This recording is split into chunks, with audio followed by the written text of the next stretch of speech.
This program is for discussion purpose only. Business Plus TV or any of our anchor does not bear any responsibility or liability towards the content.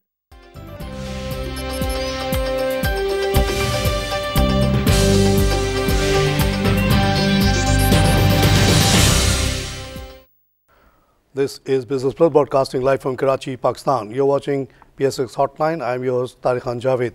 नाज़रीन, आज भी market मंदी का शिकार है, लेकिन आज की मार्केट में और कल और परसों की मार्केट में फ़र्क ये है कि आज दुनिया में मार्केट डाउन है, क्योंकि तेल की जो डील ऐसा लग रहा था कि शायद ईरान बात मान लेगा ओपेक और रशिया की, और वो भी फ्रीज़ की तरफ जाएगा, उसने एक तरह से इनकार ही कर दिया है।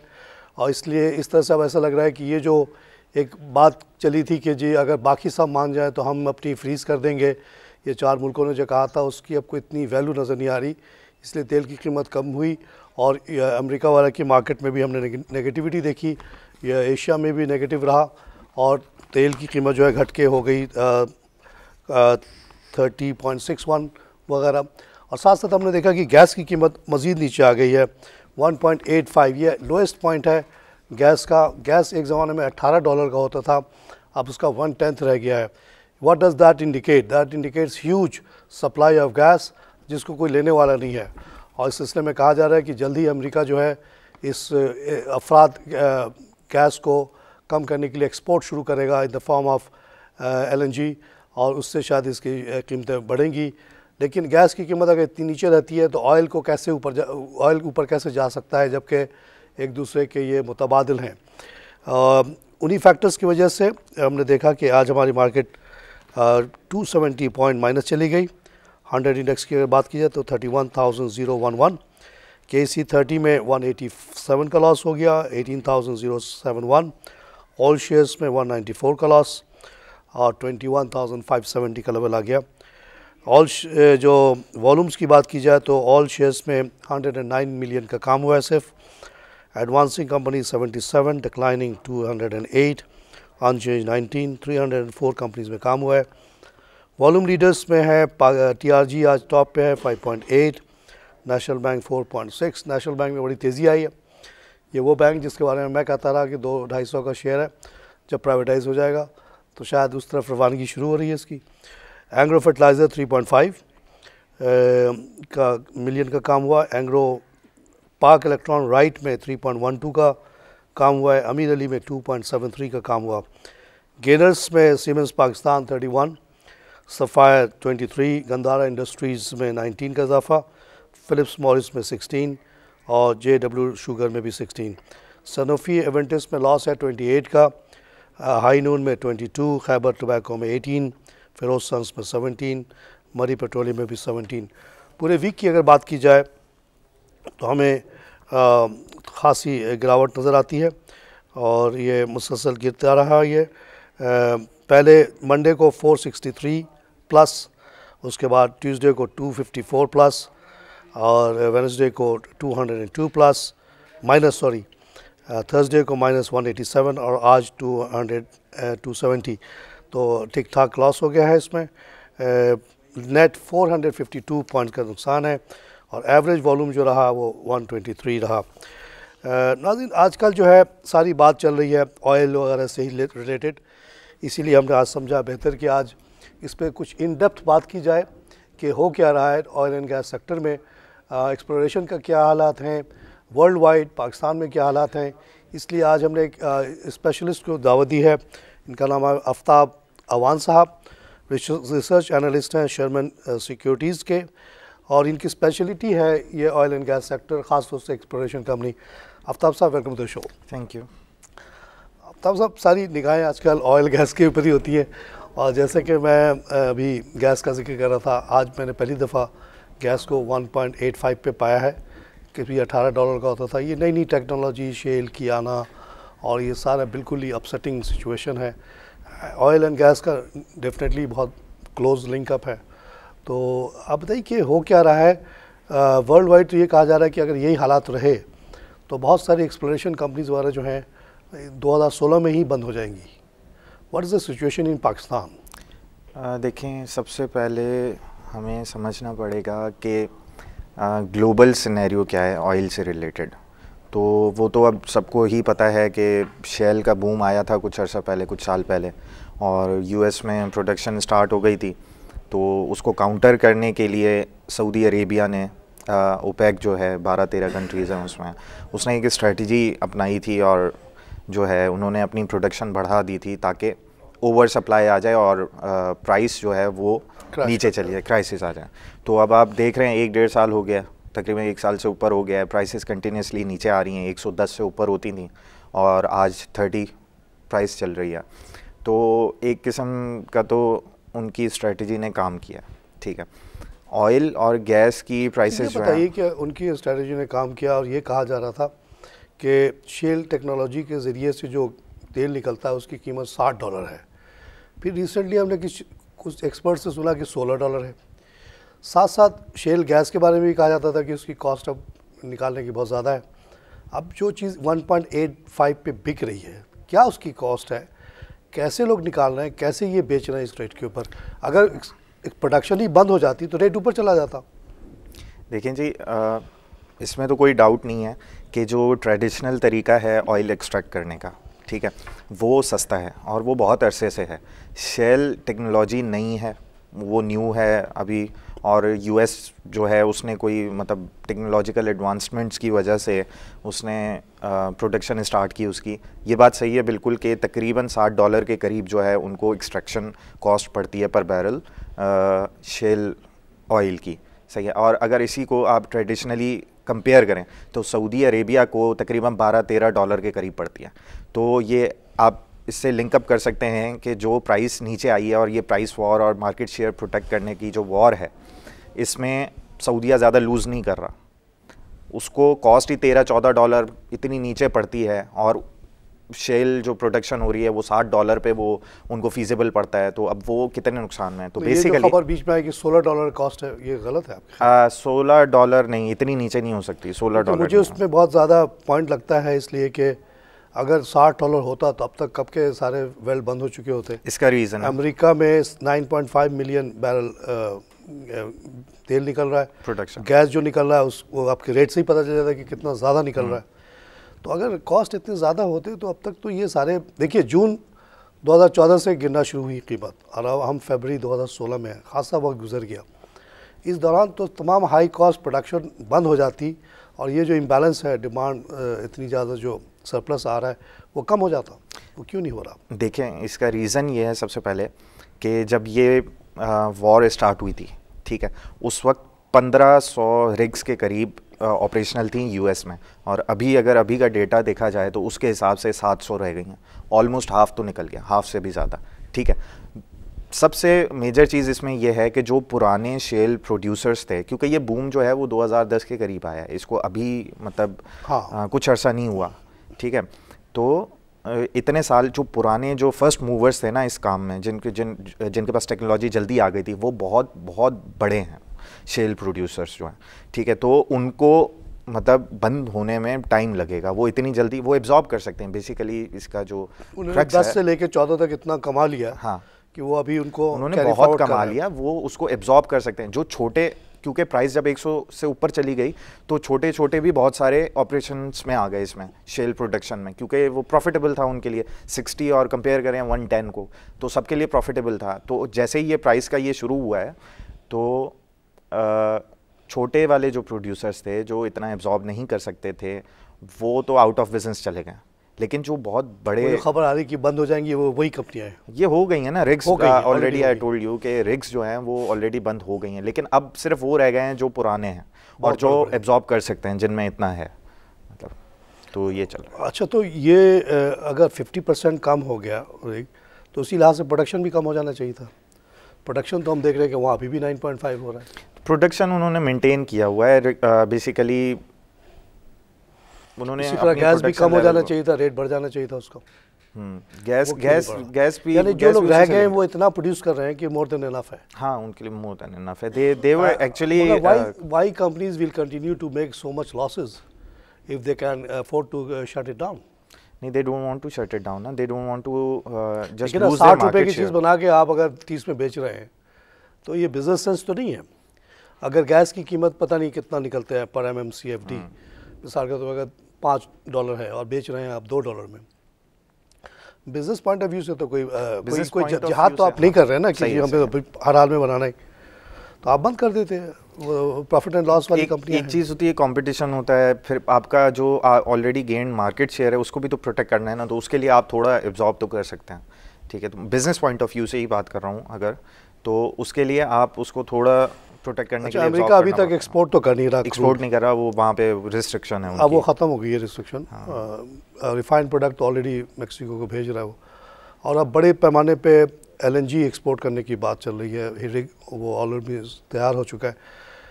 और इसके अलावा कोई चारा भी नहीं है कि अगर गैस की कीमत इतनी कम है उसको बढ़ाने का एक ही तरीका कि एक्सपोर्ट किया जाए। लेकिन सवाल फिर घूम फिर के ये आता है कि क्या रेट है प्रोडक्शन के, कॉस्ट क्या है कि ये प्रोड्यूस किए चले जा रहे हैं और why they are selling it as a loss. इसका मेजर जो रीज़न समझ में आता है ना वो यही है कि they want to protect their market share, और अगर उन्होंने अपनी प्रोटेक्शन कट की, nobody else is prepare to do that.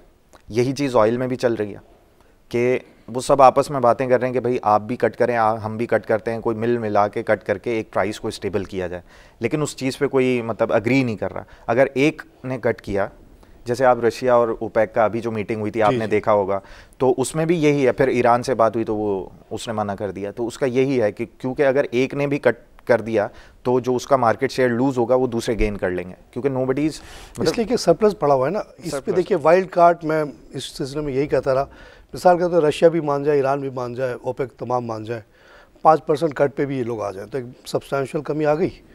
लेकिन अगर अमेरिका 9.5 बिलियन जिसके पास प्रोडक्शन है वो एक्सपोर्ट मार्केट में आ जाए तब क्या होगा? तब भी वही सिनेरियो हो जाएगा, वो मार्केट शेयर गेन कर लेगा, वो गेन कर लेगा, तो ये जो लूज करेंगे वो गेन कर लेगा। एग्जैक्टली। और फिर घूम फिर के ये बात आती है कि somehow the other they are producing in bulk gas and both. Gas की बात कर लें, अभी हमने $5 पे कतर से डील की, उससे पहले $8 पे लेकर आए थे, और जिस रेट पे आज गैस बिक रहा है वहाँ पे उसको मादा करके एक्सपोर्ट करने में ट्रांसपोर्टेशन वगैरह सब लगा लें, तो अगर ये गैस मार्केट में आता है जिसकी बातें चल रही हैं कुछ महीनों में ही आ जाएगा। ऑस्ट्रेलिया के पास भी बहुत बड़े तादाद में शेल गैस है, 19 बिलियन MMCFD गैस मार्केट को हिट करता है अगर LNG की सूरत में। $3-4 पे अगर आ गया तो ये गैस की मार्केट जो अभी कतर वाले की वो भी बिल्कुल डिस्टर्ब हो जाएगी। देखें, कतर बहुत बड़ा एक्सपोर्टर है LNG का, ठीक है। पाकिस्तान की जो उसके साथ डील हुई है, it's linked with Brent price, ठीक है। ब्रेंट क्रूड प्राइस के साथ उन्होंने लिंक किया। गैस प्राइसेस इसी तरह लिंक्ड होती हैं बेसिकली, अब नहीं होती हैं। 13.37% of last 3 months average Brent price जो है उसका 13.3, ये पहले की बात है, अब नहीं होता। अब गैस की अपनी एक एक्सचेंज बन चुकी है और वो they have no link with the oil price anymore. और अब जो LNG मिलेगा आपको बड़े तादाद में दुनिया भर में, उसकी एक मार्केट बन चुकी है। वेरी शॉर्ट टर्म डील्स हैं जो आ रही हैं, मार्केट ऑलरेडी चल रही है।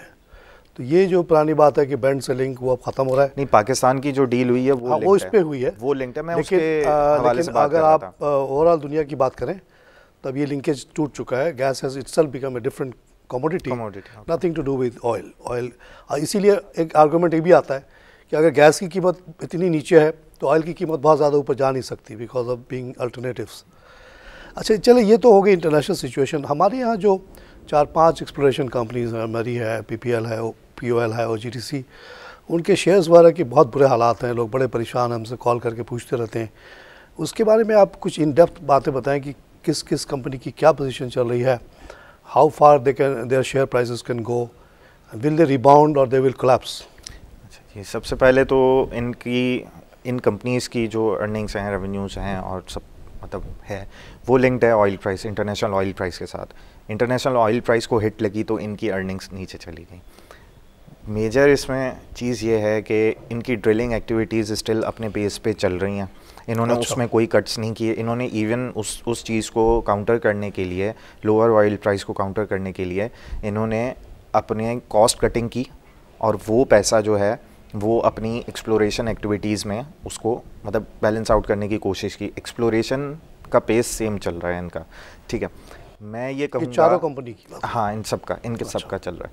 अच्छा, मैं ये कहूँगा कि मेरे हिसाब से कंपनीज़ के फंडामेंटल्स स्ट्रॉन्ग हैं, ठीक है। ऑयल प्राइस का डायरेक्ट लिंकेज है, तो इस वजह से इनकी अर्निंग्स पे इम्पैक्ट आया है। जैसे ही ऑयल प्राइस ने रिकवर करना है, इनकी अर्निंग्स ने भी रिकवर कर जाना है। तो क्योंकि फंडामेंटल्स स्ट्रॉन्ग हैं, कंपनीज़ में कोई प्रॉब्लम नहीं है, बस वो तो एक नेचर ऑफ बिजनेस है इनका। वो तेल बेच रहे हैं, तेल की प्राइस इंटरनेशनली डिसाइड होती है, तो वो इम्पैक्ट आ रहा है, अनकंट्रोलेबल है इनके लिए, उस पर कंपनीज़ का कुछ नहीं है। देखिए, किसी भी कंपनी के कॉस्ट होता है, एक रेवेन्यू होता है। अगर कॉस्ट बढ़ जाए रेवेन्यू से तो फिर लॉस से शुरू हो जाती हैं। They are still profitable. आप देखें 30 मतलब कितना रह गया, मतलब 110 से ऊपर था, 30 पे आ गया, दे आर स्टिल प्रॉफिटेबल। तो मतलब कॉस्ट बच रहा है ना उनको, मतलब कॉस्ट कम है उनकी। आफ्ताब साहब, यहाँ पे एक छोटी सी ब्रेक लेनी है। नाज़रीन, हम लेंगे एक छोटी सी कमर्शियल ब्रेक। ब्रेक के बाद फिर हाजिर होते हैं।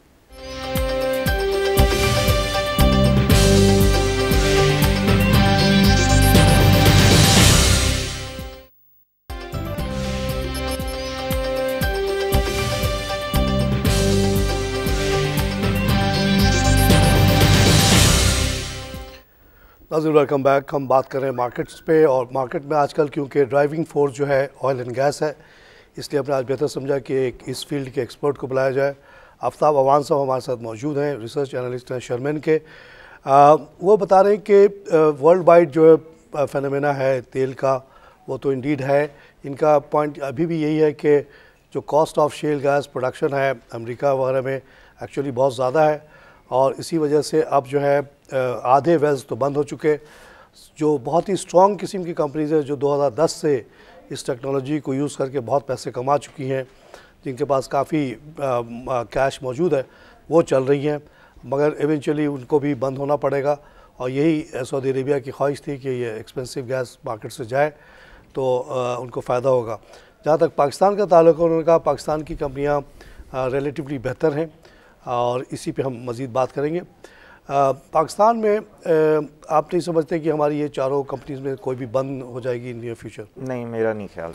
इनके अभी भी प्रॉफिट चल रही हैं despite the lower price. Yes. तो आमतौर से तो ये होता है ना कि अगर रेवेन्यू आपकी नीचे आती चली जाए और कॉस्ट से आके टच हो जाए तो फिर लॉस शुरू हो जाता है। इस तरह होता है, लेकिन how much is the profit left? Actually the thing is के कंपनीज़ के अंदर फंडामेंटली कोई प्रॉब्लम नहीं है। मैंने पहले भी मेंशन किया कि ये एक्सटर्नल फैक्टर है जो इन कंपनीज़ के कंट्रोल में नहीं। अगर ही तो आपको मार देता है नहीं, देखें, अगर कंपनी के अंदर कोई प्रॉब्लम हो, स्टार्ट हो जाए और वो आपके रेवेन्यूज़ को हिट करे, तो फिर वो कंपनी बंद होने का चांस होता है। इवन अगर मैं समझता हूँ कि अभी $30 का है, 20 पे भी चला जाए, तब भी ये कंपनीज प्रॉफिटेबल है। क्यों? क्योंकि इनकी अर्निंग्स आ रही है ना, गैस से आ रही है। गैस भी तो बेचते हैं ना, गैस से आ रही है। कि अमेरिका में बंद हो गई आधी रिग्स बंद हुई है ना वहाँ पे, वो शेल महंगा है। मैं वही बता रहा हूँ, यहाँ पे तो ट्रेडिशनल निकाल रहे हैं ना ये कंपनीज जो हैं, ये ट्रेडिशनल ऑयल एक्सट्रैक्ट कर रहे हैं। कॉस्ट होगा ना $12-13 सर्टेन डेप्थ तक आपको जाना पड़ता है। $20-30, मतलब इतना ही होगा। अगर $25 पे तेल बिकना भी शुरू हो गया, तब कहाँ गया प्रॉफिट? लेकिन सिर्फ तेल का प्रॉफिट तो नहीं है, जैसे गैस से अर्न करते हैं ये, इनकी और भी गैस की कीमत तो आप देख रहे हैं कि 1.85। इनको लोकल जो कंपनीज हैं, इनको वैलिड गैस प्राइसेस अच्छी मिल रही हैं। अच्छा, ये है राज उनकी कामयाबी का। चलिए भाई, ये बात तो आपने बता दी कि गवर्नमेंट एक तरह से सपोर्ट कर रही है, इसलिए ये कंपनी नहीं बंद होंगी। जी, मिसाल के तौर पे अगर मुझे आज चॉइस हो गैस लेने का, तो मैं 1.85 का मंगा लूँ अमेरिका से लिक्विफाई करके। लेकिन वो मगर आप अगर गवर्नमेंट इनको अच्छे रेट दे रही है तो गवर्नमेंट की मेहरबानी है। हाँ, government is actually supporting these companies ना। How much they are supporting? Actually देखें, अभी जो गैस प्राइस बाहर चल रही है, जैसे आपने बताया, वो बहुत लो है, ठीक है, लेकिन पाकिस्तान में उसका ट्वाइस थ्राइस जो है, अच्छा, जो उस पे ले रही है वो, वैसे तो डिफरेंट फील्ड्स की डिफरेंट प्राइस होती है, लेकिन एवरेज अगर आप लगा दें तो ट्वाइस थ्राइस जो है वो इधर लोकल कंपनीज़ को पे किया जा रहा है। तो उसकी वजह से जो है इन कंपनीज़ की अर्निंग्स आ रही हैं। और दूसरा, ऑयल में भी still they are profitable. Individually अगर ऑयल का रेवेन्यू भी देखा जाए, दे आर प्रॉफिटेबल। क्यों? क्योंकि ऑयल प्राइस नीचे गई, उसको थोड़ा सा पार्शली काउंटर किया इन्होंने अपनी प्रोडक्शन बढ़ा के। अच्छा, दो चीज़ें होती हैं ना रेवेन्यू की, प्रोडक्शन है, प्राइस है। अगर प्राइस नीचे जा रही है, आप प्रोडक्शन बढ़ा दें, तो वो पार्शली तो 100% तो उसको रिकवर नहीं कर सकती, लेकिन पार्शली उसने उसको थोड़ा सा। अच्छा, यहाँ भी क्या वेल हेड प्राइस ज़्यादा है इंटरनेशनल मार्केट से? इंटरनेशनल मार्केट से ज़्यादा है तकरीबन। अच्छा जी, तो गवर्नमेंट के सपोर्ट से ये चल रही है और चलती रहेंगी। लेकिन अभी जो इनके प्रॉफिट्स हैं ज़ाहिर है पहले से बहुत कम हो गई हैं। जी बहुत। और इसी लिहाज से इनके शेयर्स की वैल्यू वगैरह भी बहुत नीचे आ रही है। तो आपका क्या ख्याल है कि कब तक ये रिकवर कर पाएंगी?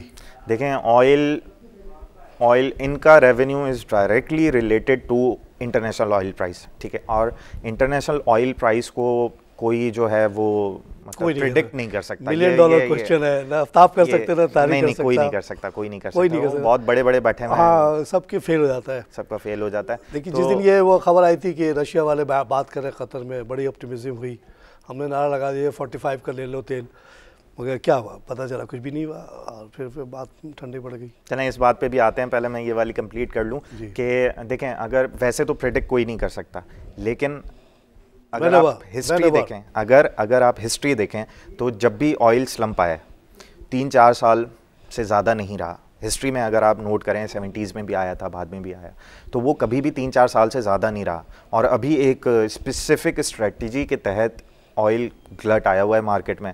If that strategy is already paying, अगर वो फुली पे कर देती है तो मतलब ऑयल प्राइसेस ऊपर आना शुरू हो जाएंगी, क्योंकि मिडिल ईस्टर्न कंट्रीज़ और जिन्होंने प्रोडक्शन बढ़ाई है उनको भी फ़र्क पड़ रहा है, उनके रिजर्व्स पे भी फ़र्क पड़ रहा है। तो ऐसा नहीं है कि वो टोटली उसको जो call for talk I basically desperation ही की निशानी थी ना, कि एक तो सीरिया में रशिया और सऊदी अरेबिया कन्फ्रंट कर रही ईच अदर को, और यहाँ पे बात कर रहे हैं इसलिए कि नेसेसिटी इतनी ज़्यादा हो गई है कि लोग अपनी अना वगैरह सब भूल के आउट ऑफ नेसेसिटी आना पड़ दिया। सऊदी अरेबिया के रिजर्व सुना बड़ी तेज़ी से डिप्लीट हो रहे हैं। उनका अभी डेफिसिट भी आया था, उन्होंने अपने फंडिंग्स भी कट की हैं अपने बजट में, और बहुत वो इम्पैक्ट आया है सबको। ऐसा नहीं है कि वो वर्ल्ड लार्जेस्ट एक्सपोर्टर है तो वो एब्जॉर्ब कर लेगा, एब्जॉर्ब कर सकता है, लेकिन इम्पैक्ट आता है फिर भी। और जो छोटे मोटे कंट्रीज़ हैं लाइक वेनेजुएला, नाइजीरिया, उनका तो खैर बहुत बुरा हाल है। आपने देखा होगा वो एक्स्ट्रा एफर्ट्स कर रहे हैं। They are going to Paris, they are going to Russia to arrange a meeting with Saudi Arabia, and they are saying के आप इसके पीछे ये लोग थे। एग्जैक्टली, ड्राइविंग फोर्स ये बेचारे। Exactly, they are actually deep trouble. हाँ, दे आर डीप ट्रबल। उनको वो ऑयल बेस्ड हैं, छोटे से कंट्री हैं, ठीक है, ऑयल बेस्ड हैं उनकी पूरी इकोनॉमी, और जैसे ही ऑयल इतना नीचे चला गया है वो एब्जॉर्ब नहीं कर पा रहे बेसिकली। वहाँ तो सोशल अनरेस्ट शुरू हो गया। अच्छा, रशिया की भी अगर देखी जाए, ऑल्दो ठीक है स्ट्रॉन्ग इकॉनमी है उसकी रिलेटिवली, लेकिन उसकी भी करेंसी 60% नीचे आ गई है। तो रशिया की भी हालत बहुत अच्छी नहीं है। फिर वो जंग वंग में भी पड़ गया तो उधर भी कॉस्ट उसकी बढ़ रही है। तो शायद आगे चल के कोई विलिंगनेस हो to work together and do something. नहीं, there must be something in future which has to happen to stabilize the prices, क्योंकि ये इस तरह ये सब एब्जॉर्ब कर रहे हैं। ऐसा नहीं है कोई भी मतलब प्राइस नीचे गई है, सब ऐसे ही बैठे हुए हैं। रशिया भी एब्जॉर्ब कर रहा है, सऊदी अरेबिया भी एब्जॉर्ब कर रहा है, छोटे कंट्रीज़ का तो आपको हाल खुद पता है। तो आगे जाके तो करना है इनको, उसको प्राइस को स्टेबल करने के लिए they are gonna do something about this thing. तो वो तो एक्सपेक्टेड। ऑयल एंड गैस के लिंकेज आप क्या समझते हैं? हाउ कुछ दिन पहले इकोनॉमिस्ट में एक आर्टिकल आया कि the divergence in oil and gas is increasing.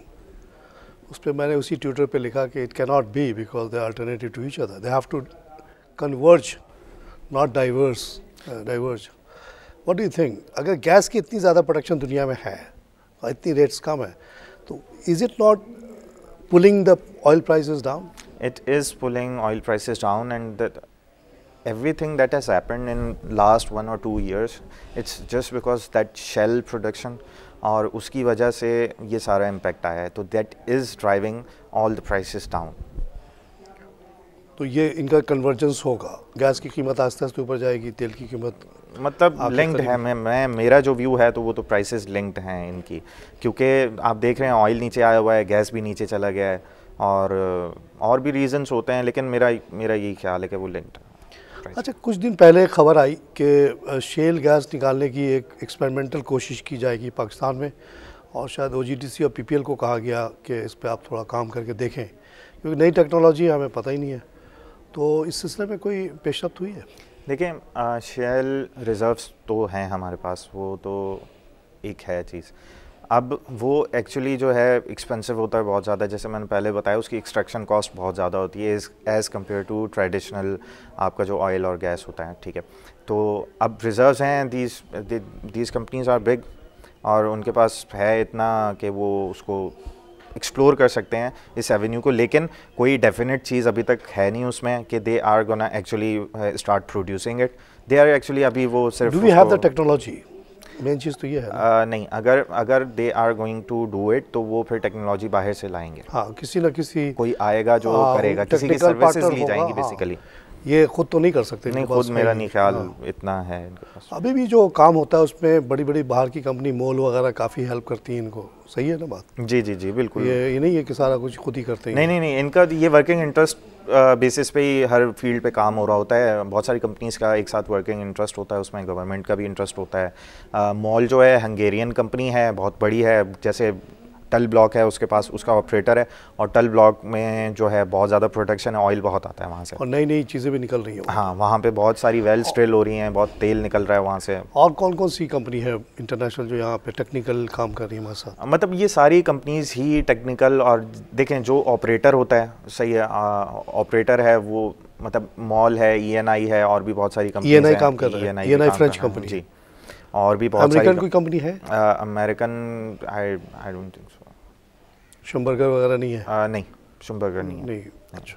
तो इसी तरह है, बस वर्किंग इंटरेस्ट बेसिस पे करते हैं। इनके पास अपने ब्लॉक्स होते हैं और उस पर काम चल रहा होता है, मिल के ही हो रहा होता है, मतलब ज़्यादातर। आजकल किधर ज़्यादा एम्फेसिस है, सिंध में या KP में या पंजाब में, तेल ढूंढने पे और गैस ढूंढने पे? देखें, एम्फेसिस जैसे कंपनी वाइज अगर मैं आपको बताऊं, OGDCL जो है वो लार्जेस्ट एक्सप्लोरर है पाकिस्तान में, और उसका फोकस जो है ना वो ऑल 4 प्रोविंसेस ऑफ पाकिस्तान में, ठीक अच्छा, है, हर जगह सिंध, पंजाब, बलूचिस्तान, हर जगह वो कर रहा है, और उसके पास एरिया भी बहुत ज़्यादा है, फील्ड्स भी उसकी तो बहुत इनको ज़्यादा क्या एरियाज मिल जाते हैं कि यहाँ आप करें काम? एक सिस्टम होता है, वो उसके थ्रू जो है वो अप्लाई करते हैं, फिर उनको अवार्ड किया जाता है लाइसेंस एक्सप्लोरेशन का। इसी सिलसिले में खबर आई थी कि बहुत सारे जो लाइसेंस दिए गए और लोगों ने इस पे काम नहीं किया, उनको कैंसिल भी किया गया है। हाँ, इस तरह होता है, वो कोई एक टाइम पीरियड होता है पर्टिकुलर इनके लिए, अगर वो नहीं कर रहे तो वो इस तरह फिर उनसे लेकर। OGDC के बाद बहुत ज़्यादा इस तरह के वो हैं एलोकेटेड। OGDC के पास ब्लॉक्स भी बहुत ज़्यादा हैं, वो काम भी बहुत ज़्यादा कर रहे हैं, वो ऑयल और गैस दोनों बहुत ज़्यादा प्रोड्यूस करते हैं पाकिस्तान में। एक इंटरेस्टिंग थिंग मैं बताना चाह रहा था यहाँ पे, जो मोस्टली लोगों को मतलब है नहीं, वो पुरानी एक उनकी होती है अंडरस्टैंडिंग है कि गैस कहाँ पे ज़्यादा प्रोड्यूस हो रही है। अगर आप देखें तो सिंध इस वक्त जो है गैस ज़्यादा प्रोड्यूस सिंध में होती है। पहले बलूचिस्तान में होती थी। पहले बलूचिस्तान में होती थी, अभी तक लोगों की वही अंडरस्टैंडिंग है। सुई गैस। एक टाइम था जिस वक्त सुई से बहुत ज़्यादा गैस निकलती थी, लेकिन नेचुरली वो डिप्लीट हो गया। आप 50 साल से उसमें से गैस निकाल रहे हैं तो उसको ख़त्म होना है ना, एक अमाउंट होता है रिजर्व्स का भी, वो ख़त्म हो गया। अभी सबसे ज़्यादा गैस सिंध में एक्सप्लोर मतलब किस इलाके में ज़्यादा निकल रहा है? मतलब सिंध के इंटीरियर में भी होता है, हर जगह फील्ड्स होती हैं इनकी, जैसे गम्बट वगैरह में हो गई। PPL बहुत गैस, PPL है ही गैस की कंपनी, मतलब उनकी गैस प्रोडक्शन सबसे ज़्यादा, मतलब एज़ कम्पेयर टू ऑयल उनकी गैस प्रोडक्शन, उनकी गैस ज़्यादा। सुई गैस भी उन्होंने निकाला था। हाँ, सुई भी उनके पास है, सुई भी उनके पास है। ये हम अक्सर ये बदीन का बहुत सुनते हैं और गम्बट का बड़ा जिक्र आता है। ये सब ज़्यादा वेट एरियाज़ हैं यहाँ सिंध में। यहाँ पे एक्चुअली डिस्कवरीज हुई हैं ना, गम्बट साउथ में तकरीबन 5 से 7 डिस्कवरीज हो चुकी हैं अभी तक। Nothing has come to production yet, लेकिन लाइक एक आध वेल होगी उनकी जो प्रोडक्शन में है, बहुत कम प्रोडक्शन है, लेकिन वहाँ पे डिस्कवरीज हो चुकी हैं और एक्सपेक्टेड है कि अगले 1-2 साल में वहाँ से गैस प्रोडक्शन स्टार्ट हो जाए। तो इस वजह से गम्बट का सुना होगा। POL की क्या पोजीशन है? पाकिस्तान ऑयल फील्ड्स छोटी कंपनी है, लेकिन इसकी सबसे मैं कहता हूँ अट्रैक्टिव चीज़ ये है कि इसका जो ऑयल का शेयर है वो टल ब्लॉक में, और टल ब्लॉक वो है जो पाकिस्तान में मतलब अच्छा खासा तेल निकलता है टल ब्लॉक से, ज़्यादा प्रोडक्शन वहीं से आती है, तो उसका वर्किंग इंटरेस्ट है वहाँ पे 21% के करीब। तो इसकी जो भी अर्निंग है वो वहाँ से आ रही है। इसकी अपनी भी फील्ड्स हैं और भी इखलास हो गया, ब्लॉक्स हैं इसके पास, लेकिन मेजर जो जहाँ से तेल ज़्यादा निकल रहा है और भी ज़्यादा डिस्कवरीज हो रही हैं और निकलने के चांसेस भी ज़्यादा हैं, वहाँ पे इसका शेयर है। तो आपकी बातों से लग रहा है कि सिंध एंड KP से तेल ज़्यादा निकलता है और सिंध से जो है गैस ज़्यादा निकल रही है। मैं यही एक्चुअली। अच्छा, ये हमारे पास आते हैं CNG वगैरह के लोग बहस करने के लिए, तो वो यही कह रहे होते हैं कि सिंध गवर्नमेंट, ये एक सिंध हाई कोर्ट की एक रूलिंग है कि जो चीज़ जहाँ प्रोड्यूस होती है पहले वहाँ की ज़रूरत पूरी होगी फिर एक्सपोर्ट होगा। तो वो कहते हैं कि सिंध के अंदर तो गैस की लोड शेडिंग होनी नहीं चाहिए क्योंकि बहुत ज़्यादा यहाँ प्रोडक्शन होता है। तो out of total gas production आप समझते हैं सिंध की क्या उस पर रेशो होगा? देखिए सिंध का जो है 1/3 से ज़्यादा रेशो है। 1/3 से ज़्यादा रेशो है। अब जो एक ज़माने में सुई से गैस निकला करती थी बलूचिस्तान से, वो ऑलमोस्ट मतलब डिप्लीट हो गई है वो सारी। अब सिंध ज़्यादा प्रोड्यूस कर रहा है, और पंजाब से तो ना होने के बराबर गैस 5-6% निकलती है। और NW मतलब जो है KP जो है हमारा, वहाँ से ऑयल की प्रोडक्शन ज़्यादा है, गैस भी है 10-12% के करीब होगी, लेकिन सिंध जो है मतलब आप 1/3 से ज़्यादा निकलती है। चाहते हैं तो मरी के बारे में बता दें। मरी के बारे में लोग बहुत पूछते हैं, उसके शेयर काफ़ी नीचे आ गया। मरी पेट्रोलियम सर्वाइव करेगा? देखिए मैं पहले भी बता चुका हूं सर्वाइव तो करेगा। देखें तो पॉजिटिव गवर्नमेंट की आशीर्वाद है, हाँ, सपोर्ट है, तो सर्वाइव तो करेगा। They are not entirely on the market forces. No. Aftab sahab, बहुत कुछ सीखने को मिला, बहुत शुक्रिया आपके कंट्रीब्यूशन का। आई होप कि जो लोग सुन रहे हैं उन्होंने भी बहुत कुछ सीखा होगा। ख़ास तौर से इन 4 कंपनी में जिन लोगों की इन्वेस्टमेंट है उनको आपकी बातें सुन के थोड़ी तशफ़ी हुई होगी, और मेरा भी मशवरा उनको यही होगा कि ये चारों कंपनीज़ पाकिस्तान की हैं, पाकिस्तान गवर्नमेंट इनको सपोर्ट करती है। ऐसा लगता है कि हेड प्राइसेस जो हैं वो इंटरनेशनल मार्केट से थोड़ी ज़्यादा हैं, इसीलिए ये सर्वाइव कर रही हैं और करती रहेंगी। डिस्कवरीज़ हो रही हैं, शेल गैस पे भी अब काम शुरू हो रहा है, तो अपनी इन कंपनीज़ पे आप अपना बिल्कुल ना डरे नहीं। कम तो हो गई है डेफिनेटली, प्रॉफिट भी कम हो गया है, लेकिन एकदम ख़त्म होने के चांसेस नहीं है, जैसा कि बहुत सारी इंटरनेशनल कंपनियाँ हो जाएंगी इस साल अगर इसी तरह के उनको लॉसेस होते रहीं। नाज़रीन, इसी के साथ प्रोग्राम ख़त्म करूँगा। खुदा हाफ़िज़।